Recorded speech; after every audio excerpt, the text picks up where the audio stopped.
Professor Monday Lewis Ibafen, the OSU Zonal Coordinator for the Benin Zone, has successfully escaped from his kidnappers just 24 hours after being abducted at gunpoint. Stay tuned as we dive into the top stories shaping the world today. Hi, welcome to What's Happening. These are top 10 stories. At number 10, Hamas has confirmed the death of its Lebanon leader Fateh Sharif Abu el-Amin, along with his wife and children, in an Israeli airstrike on their home in a refugee camp in Tyre. The strike also saw the Popular Front for the Liberation of Palestine lose 3 of its top leaders in a separate Beirut hit. While Israel has remained tight-lipped on these attacks, the airstrikes have intensified concerns of broader regional involvement, with Iran and the US potentially being drawn in.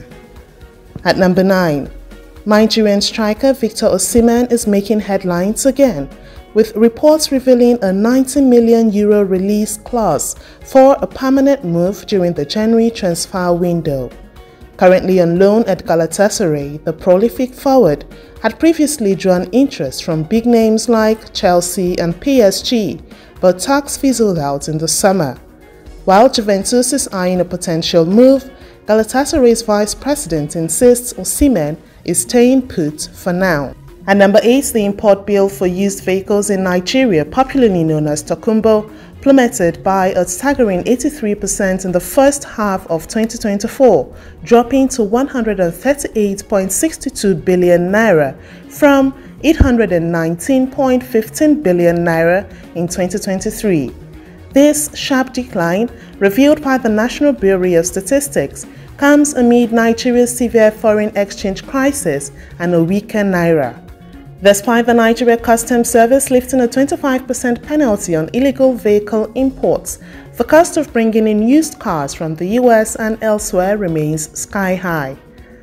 At number 7, residents of Wardo in Delta State have raised alarm over severe environmental damage caused by international oil companies (IOCs) and the continued neglect of the Warri port. In an open letter to President Tinubu, the community, led by their youth group, slams the government for ignoring pleas to dredge the Escravos Bar mouth and Warri River, essential for revitalizing the Delta economy. They've threatened to disrupt oil operations if their concerns remain unheard, accusing the Marine and Blue Economy Minister of economic sabotage. At number 6, the Nigerian Air Force (NAF) has obliterated the terrorist logistics base in Yadi Forest, Kaduna, believed to belong to the infamous kingpin Kadade Gurgu. Acting on sharp intelligence, NAF's Operation Well Punch spotted terrorists and their weapons cache before launching an airstrike that left the base in flames and killed several insurgents. The base had reportedly provided shelter to key terrorist figures fleeing military operations in Sokoto and Zamfara.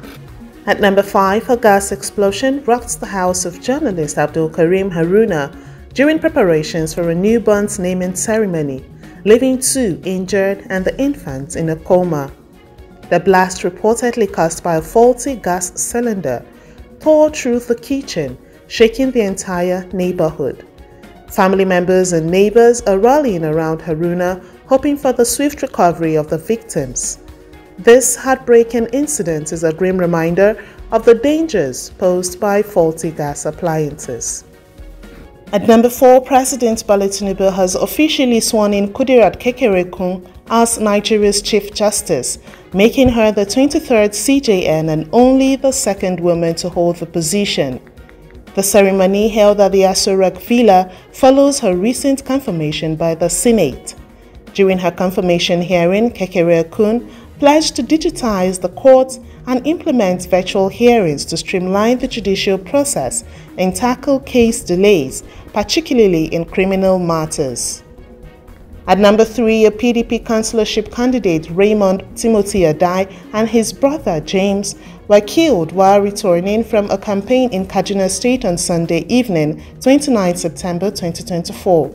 Senator Sunday Marshall Katong, in a statement on Monday, condemned the killings, calling for a thorough investigation and action from the Kaduna State government to address ongoing security concerns. Adai leaves behind a pregnant wife and 3 children, amplifying the tragedy. At number 2, in a dramatic protest, a man in Adamawa climbed a 33 kV electricity pole, insisting that President Bola Tinubu resign before he would come down. After spending almost 2 days perched on the pole, locals managed to convince him to descend, and the police swiftly arrested him for attempted suicide. The Adamawa police have said they will charge him in court for the act, which is considered a criminal offense in Nigeria. That's pretty electrifying way to make a point, but maybe not the safest. Finally, at number 1.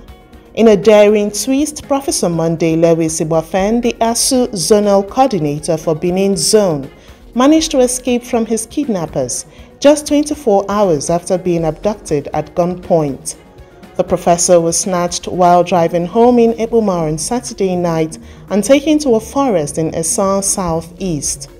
The public relations officer of the Edo State Police Command, Moses Yamo, said due to pressure from local police, Ibafem made a miraculous escape by Sunday night, leaving his captors in the dust.